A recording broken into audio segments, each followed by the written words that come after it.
Greetings viewers, welcome back to Mrs.Moonstomper's Music Trivia. This is the show where Mrs. Moonstomper will tell you all you need to know, all you didn't really need to know, all you didn't want to know. So, what you say, Mrs. Moonstomper?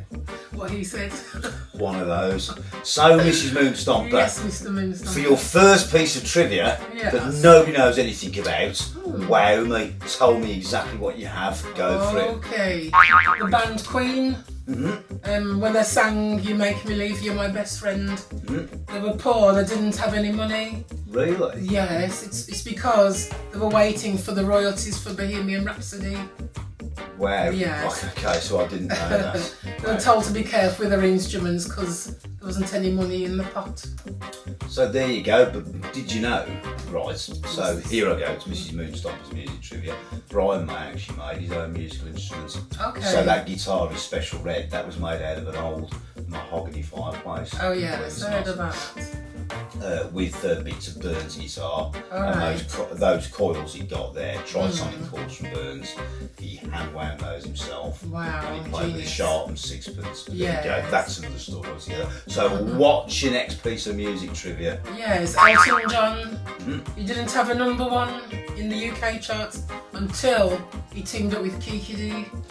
Don't Go Breaking My Heart in 1976. Oh wow, really? But he did go on to have a number one in 1990. 90 as late as that? Yes. With Sacrifice. And I just, do you know what? And the thing is with that, Yes. because it's Elton John, you just naturally assume Elton John Yes, gets number I one. know. He And did one it's- after another after another. And things like I'm Still Standing, I think actually got to Yes. number 2 in the UK charts. Okay. So I kind of knew a bit about that, but I just thought some of his early stuff like Rocket Man or whatever, or, you know. Well, your song, the song, your song, not your song. Your song.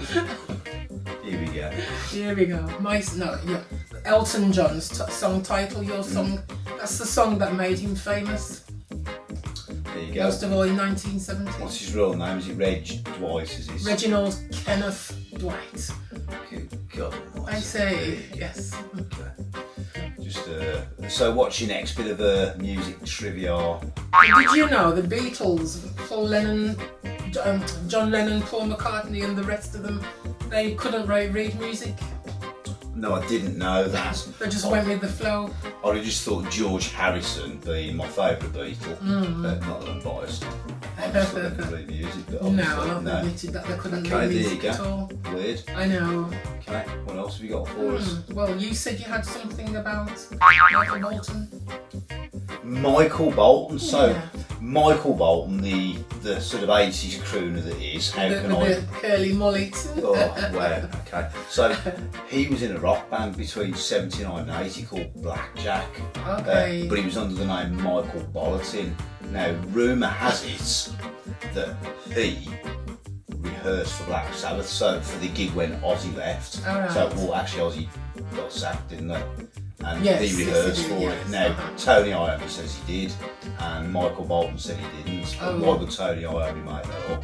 Just out of interest. Who do you And there's believe? another weird and wonderful Black Sabbath fact for you. Go on, wow me. So Geese the Butler, Terence Butler, Oh, yes. he was the main sort of songwriter of Black Sabbath. Yes.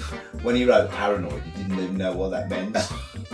He just plucked a word from wherever and then decided to write it. They needed to fill a song Okay. for the rest of the LP. They needed to fill a song, a quick 4-minute song, and he just wrote that at the back of a fag packet as quick as you like.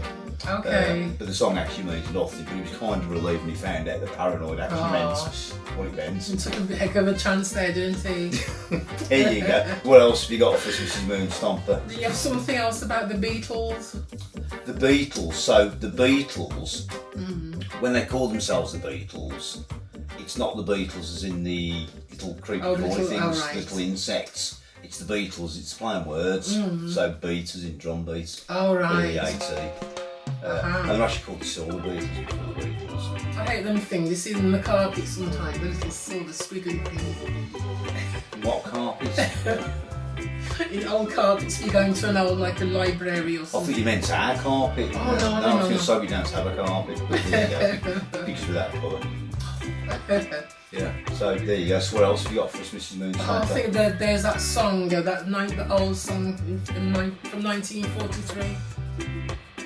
It's got the longest song title about I'm a cranky old yank or something. I'm a cranky who drives a tank in Yokohama. And then Beto. Singing the Hirohito blues or That's something. it, Mama's Beat or something. Well, that song, right, so actually, I think what we should do, right, you could either read it. Yes. Have you got that to hand? Could you find that? Do you want to find it? Find it. Okay. Find it, because I couldn't remember the title. But while you're reading that, that's the longest ever song title, is it? Yes. So when I get a chance, I'm going to look at that, put it in the studio, Okay. and then I'm going to do a remix, and I'll call it that title, remix. That'll be the longest song title. Oh dear. Get your chops around that. Shall I start? Yeah, go for it. Okay. It's Hoagie Carmichael. A Okay. bloke called Hoagie Carmichael in 1943 recorded this. It's the longest ever song title. Here goes. I'm a cranky old yank in a clanky old tank on the streets of Yokohama with my Honolulu mama, doing those Beto, flat on my Beto, Hirohito blues. Wow.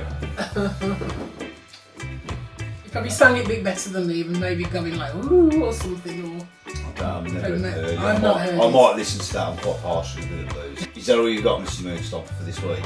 This week we have. Right, so Okay, what yes. are we going to do with these guys? Right, so the one thing I found, the one thing Mrs. Moonstomper's found, these aren't very popular. Okay. It kind of, when we did these, we thought it might be a good midweek icebreaker.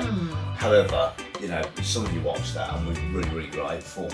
But I think we're going to shelve these and we're going to come up with another midweek special, are we not? Yes. So the midweek special, probably going forward, but give us a couple of weeks to get this into place, Yes. will be none other than Spotlight. Oh yes. So it'll be Spotlight on the music moguls, the people who make music happen, Oh yes. such as your Brian Epstein's, Malcolm McLaren's, people like that. And it'll just be a short, so Yes. between 5 and 10 minutes long, Okay. and those will be really, really good because those people, they're always in the background, but those are the guys, you know, yes, the musicians make music happen, but without those guys, would we That's have, it. would we Use it have, for them. no, would we have the music? No, I don't. Would think so. we hell? So we're going to do a mini series on that, Yes. and we'll see how that goes.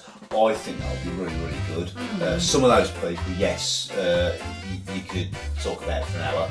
Other people, not so. But I just think it's worth a mention, so we're going to give that a go. Yes. So, See how we go. yeah, absolutely. And don't forget our normal Sunday upload. And what we've got coming up next week was it's Trojan Records. Yes. Trojan Records. Trojan, yes. Yeah, you nearly forgot then. I didn't know. you? But we've got some other amazing ones coming up as well. And guys, the punk video, wow, your response has just I been know. absolutely overwhelming. Absolutely amazing. Gosh. So stick around, stay tuned, and Yes. we shall see you next time. So until the next time, guys. Space. Absolutely. Peace out.